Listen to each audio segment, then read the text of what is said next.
présence. Merci Seigneur pour ta présence. Aujourd'hui, Éternel, nous voici réunis en ce dimanche béni de toi. En ce dimanche, Seigneur, où nous voulons élever la voix pour te bénir, où nous voulons élever la voix pour te salmodier, où nous voulons reconnaître que tu es notre Dieu, tu es notre Créateur, notre Dieu, notre Père éternel. Ô Père, nul ne peut se tenir devant de toi. Laisse-moi ce matin jeter ma couronne et me prosterner à tes pieds, me prosterner au pied de la croix, me prosterner au pied du Maître et t'adorer. Laisse-moi t'adorer, laisse-moi monter, Seigneur, te toucher le pan de ta robe. Pendant que, Père, nous serons dans cette assemblée saine, l'assemblée des saints, répands l'effusion de ton esprit dans la vie de quelqu'un, répands ton effusion, répands ta puissance, que les anges disposent afin de bénir la vie de quelqu'un. Béni sois-tu. Merci pour ce moment, car nous allons monter en esprit, nous allons monter en parole. Viens remplir mon verbe, viens remplir mon oracle, l'oracle que tu me donnes. Viens remplir cet oracle, viens remplir, que l'huile coule sur ma tête ce matin et que des vies soient percutées par la puissance de ta parole, par la puissance de ta présence, que des vies soient percutées, que des vies soient changées. Merci Seigneur.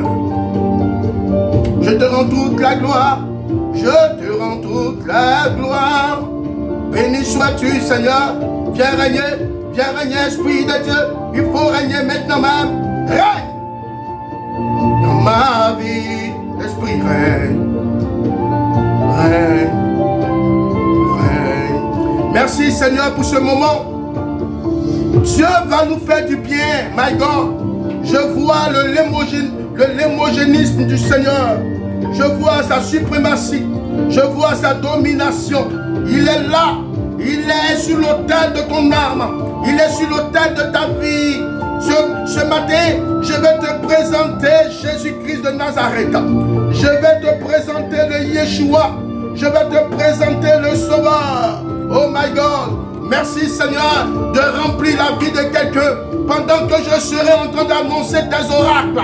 Père, que ton esprit transperce les cœurs. Que ton esprit transperce les murailles, même les plus solides. Que ton esprit transperce, oui, les forteresses, même les plus enracinées. La Bible déclare dans le livre de Matthieu que tout arbre qui ne produit pas de fruits est jeté au feu, est déraciné et jeté au feu, Ce matin, je proclame la parole pour toi. Non, tu ne seras pas cet arbre déraciné et jeté au feu, parce que l'Esprit de Dieu te rencontre ce matin. La rencontre de Jésus sur ton âme, dans ta famille, au nom de Jésus. Tu vas te disposer parce que nous allons monter en esprit. Esprit de Dieu, viens m'aider à prêcher ta parole. Viens me donner la force de prêcher ta parole. Donne-moi la force de prêcher ta parole. Je ne sais même pas qu'est-ce que je vais dire. Esprit de Dieu, remplis mes lèvres. Remplis mes lèvres. Que je m'efface, que je diminue et que tu sois vu. Toi seul, tu sois vu. Toi seul. Toi seul. Oh my God. Tu es là.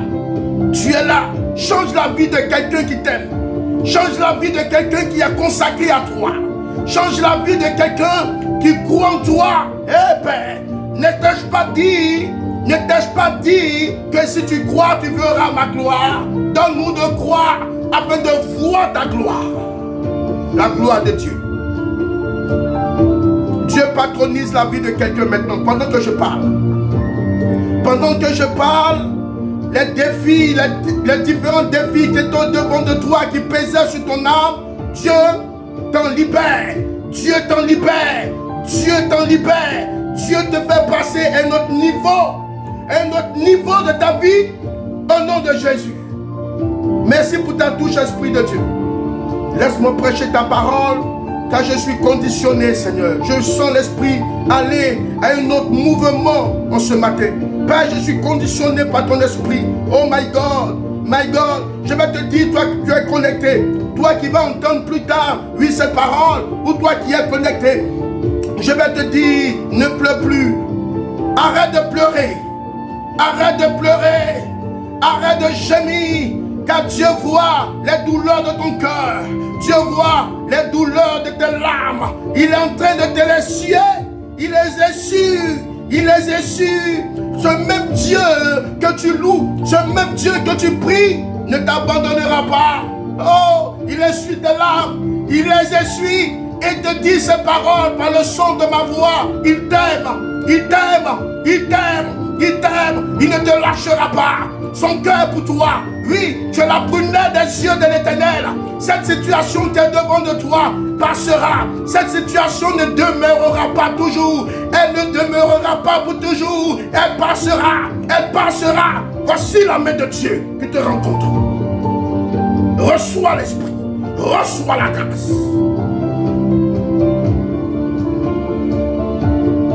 Merci Seigneur. Ce matin, par la volonté de Dieu, nous allons monter et nous allons prêcher ensemble la parole. Le dimanche passé, par la grâce de Dieu, j'avais déjà parlé, par la volonté de l'Esprit, j'avais déjà parlé de l'entrée triomphale de Jésus. Et qu'est-ce qui s'est passé lorsque le Seigneur avait envoyé, ses disciples pour aller détacher l'anneau et l'ânesse? Et nous avons vu tout ce qui s'est passé. Ces disciples ont obéi à Jésus et ces anneaux étaient attachés. Quand bien même qu'elle ne voulait pas, cet anneau et cette ânesse étaient attachés. Quand bien même qu'ils ne désiraient pas être attachés. À cause, de la volonté du monde, à cause du désir du monde, ils étaient attachés. Ils étaient attachés au niveau de leur cou. À peine ils ne pouvaient brouter, à peine ils ne pouvaient manger. Même s'ils avaient des désirs, ils étaient déjà attachés. Quand tu es attaché, tu ne peux pas vivre libéralement. Tu ne peux pas vivre, d'une manière délivrée. Tu n'es pas libre. Toutes tes volontés sont contraintes. Toutes tes décisions sont conditionnées. Vous voyez? On avait déjà parlé de ça le dimanche passé. Ce dimanche, par la volonté du Créateur et par la volonté de l'Esprit qui est en train de me remplir et qui me conduit, je vais vous parler aussi, de l'entrée triomphale de Jésus, cependant à Jérusalem. À Jérusalem. À Jérusalem. Vous comprenez? Et nous allons nous appuyer sur l'un des textes de base, qui est Matthieu, chapitre 21, verset 9. Je répète, Matthieu, chapitre 21, verset 9. C'est l'un des textes de base, sur lequel nous allons nous appuyer afin de comprendre et afin d'aller avec le Saint-Esprit. Merci Esprit de Dieu, viens remplir mon cœur maintenant même. La Bible dit dans le verset 9, et je le lis. Ceux qui précédaient et ceux qui suivaient Jésus criaient Hosanna au fils de David. Béni soit celui qui vient au nom du Seigneur. Hosanna dans les lieux très élevés. Vous comprenez? C'était des personnes, c'était la foule. La foule avait déjà entendu parler de Jésus, des miracles de Jésus. La foule était déjà en effervescence et la foule était déjà positionnée à Jérusalem. Et le Seigneur se préparait dans le lieu secret avec ses disciples en les envoyant aller chercher l'ânesse et l'anneau. Vous voyez, il y avait déjà un miracle que Dieu est en train de préparer. Avec déjà, des honneurs que Dieu était en train de se préparer. Jésus est en train de préparer ses honneurs. Mais avant qu'il ne puisse arriver à ses honneurs, il devait accomplir un miracle. Un miracle. Et le miracle, c'était la délivrance. La délivrance du peuple. Dieu avait déjà donné son approbation à son Fils unique, sur qui la grâce de Dieu était recouverte, sur qui l'acceptation de Dieu était portée. Christ, était l'emblématique, l'image même de Dieu sur terre. 100% Dieu et 100% homme. Écoutez, quand Christ est dans la vie de quelqu'un qui est conditionné par la volonté de Dieu, cette personne ne peut plus être pareille. Oh my God. Les disciples n'étaient plus pareils parce que lorsque le Seigneur leur parlait, ils étaient émerveillés. Ils voyaient dans le Seigneur l'amour sincère et l'acceptation divine. Vous voyez, avant que le Seigneur ne parte à Jérusalem, voyez la mission qu'il a eu à faire. Et La foule ne s'y attendait pas. La foule ne pensait pas que le Seigneur était encore en train d'accomplir un miracle bien avant qu'il ne vienne à Jérusalem. Vous comprenez? Lorsque tu dois arriver au sommet de la montagne, tu gravis déjà le bas de la montagne. Le sommet n'est pas donné à toute personne qui désire. Le sommet de la montagne n'est pas donné simplement à celui qui désire. Pour arriver au sommet de la montagne, Dieu a besoin de voir tes preuves. Pour arriver au sommet d'un leader, Dieu a besoin de voir tes capacités. Dieu a besoin de voir ta ténacité. Dieu a besoin de voir ta vigueur. Dieu a besoin de voir ton zèle. Le zèle de l'évangile. Oh my God. Le Seigneur ici, lorsqu'il envoya ses disciples pour aller libérer sous l'onction divine, oui, sous l'onction de son approbation, sur sa parole, lorsqu'il partait délivrer l'anneau et l'ânesse, le Seigneur avait déjà maîtrisé, oui, le cortège de la foule. Le Seigneur était déjà en esprit. Le Seigneur savait que quelque chose l'attendait. Cependant, les disciples n'y pensaient même pas. Les disciples ne savaient pas. Jérusalem n'était pas à côté de leur lieu. Non, ils étaient quelque part d'autre. Le temps qu'ils puissent marcher, au fur et à mesure, les disciples se sont rendus compte que quelque chose était en train de se passer. Vous comprenez? Le Seigneur peut agir dans ta vie quand bien même que tu ne le saches pas. C'est au jour choisi et à l'heure idéale que tu verras que le Seigneur est en train de préparer une explosion pour toi. Dieu est en train de préparer une parole divine, une parole restauratrice d'ouverture pour ta vie. Dieu, il n'est pas censé de te dire tout ce qu'il doit faire. Il se cache. Il se cache. Il se cache. Dieu se cache. Tu vas prier. Tu vas demander au Seigneur, je veux voir des gloires. Je veux voir, oui, ce que tu me demandes. Je veux voir des bénédictions. Je veux voir des ouvertures. Dieu ne t'accordera pas cela. Pourquoi? Parce que c'est lui qui décide. Pourquoi veux-tu influencer Dieu par tes prières? Pourquoi veux-tu annoncer à Dieu, oui, l'amertume forcément dans laquelle, l'amertume, oui, tes soucis? Même si tu les annonces, Dieu va les écouter et peut ne rien faire. Ça ne dit pas qu'il ne t'aime pas. Ça ne dit pas qu'il ne va pas te libérer.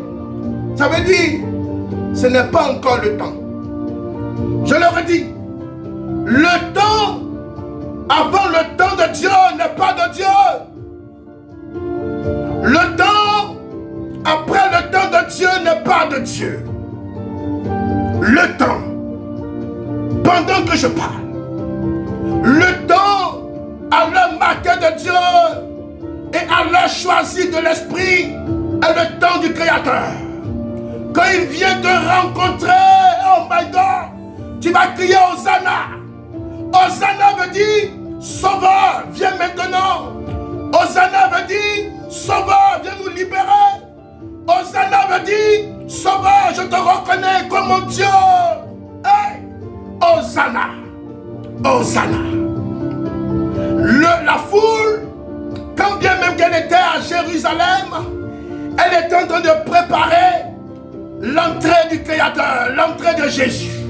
La foule, oui, était en effervescence. La foule était en train de se préparer. La foule n'avait pas encore vu Jésus. Non, Jésus n'était pas encore arrivé là. Mais la foule était déjà préparée. La foule criait Hosanna au Fils de Dieu. Hosanna au Fils de David. Au Fils de David. Hosanna au Fils de David. La foule prophétisait. Elle prophétisait. Quand bien même qu'elle ne savait pas qu'est-ce qu'elle était en train de dire. Dieu s'est saisi de la bouche de la foule pour prophétiser pour elle-même, sur elle-même. Souvent, tu es là, tu peux parler, tu penses que c'est toi-même qui parles. C'est pas toi-même qui parles. Je vais te dire aujourd'hui que ta bouche, non, la bouche que nous portons, ce n'est pas nous-mêmes qui l'avons créée, ce n'est pas nous-mêmes qui l'avons bâtie. Dieu peut te parler au travers de ta propre bouche. Dieu peut te parler au travers de tes propres prières. Pendant que tu es en train de lever la voix, pendant que tu es en train de prier pour une situation, toi-même, Dieu se saisit de ta bouche pour te donner toi-même la réponse. Mais tu ne prends pas garde à la réponse de Dieu. Dieu te parle par le son de ta voix, par le son de ta bouche, pendant que tu es en train de prier. La foule ne savait pas. La foule ne savait pas. Mais elle était en train de prophétiser. Hosanna au fils de David. Béni soit celui qui vient au nom du Seigneur. Hosanna dans les lieux célestes. D'où cela sort? Ça sort de la bouche de la foule. La foule était en effervescence. La foule bouillonnait. La foule attendait que le Seigneur arrive. Et le Seigneur était en train de se préparer avec ses disciples. Le Seigneur se préparait du côté d'un anneau. Un anneau. Hey! Quelle humilité! Quel abandon! Quel rabaissement! Au lieu qu'il monte sur un cheval de guerre couronné, oui, couronné de galons, des généraux, couronné d'or, d'émeraudes, partout, il a refusé. Il a pris un anneau rejeté de tous, un anneau négligé de la population, un anneau négligé de la foule, un anneau négligé de la famille. Il a pris le petit d'une ânesse, un rejeton, un rejeton. Le Seigneur est monté sur moins que rien, un anneau. Cependant, cet anneau n'a jamais été utilisé par qui que ce soit. Hey! Quand tu veux aller avec Dieu, tu as besoin d'abandonner ta vie passée. Tu as besoin de couper ton cordage, de te relie encore dans le chaos. Tu as besoin de dire à Dieu que non, j'ai besoin de ta pureté dans mon âme. J'ai besoin de ta même mise sur ma vie, sur ma famille, parce que je te consacre mon cœur, je te consacre mon âme. Viens me posséder, viens me toucher, viens me changer. Dieu ne peut pas rentrer dans une maison souillée. Dieu ne peut pas partager sa vie, son esprit avec quelqu'un qui est impur. Quand Dieu rentre, la lumière apporte l'apparition de la brillance. Là où il y a les ténèbres, quand la lumière apparaît, les ténèbres sont obligées de dégager. Les ténèbres sont obligées de se capituler, sont obligées de capituler. Les ténèbres sont obligées de disparaître. Le Seigneur est monté sur un anneau pur, quand bien qu'il est attaché. Tu aimes Dieu, mais tu es attaché encore. L'Esprit de Dieu vient à toi ce matin. Pendant que je parle, ta vie doit être une vie pure. Ta vie doit être une vie en connectivité, en connexion avec le Créateur. Quand l'Esprit de Dieu va te visiter, qu'il va rentrer en toi, il va t'apporter de la brillance. Alléluia.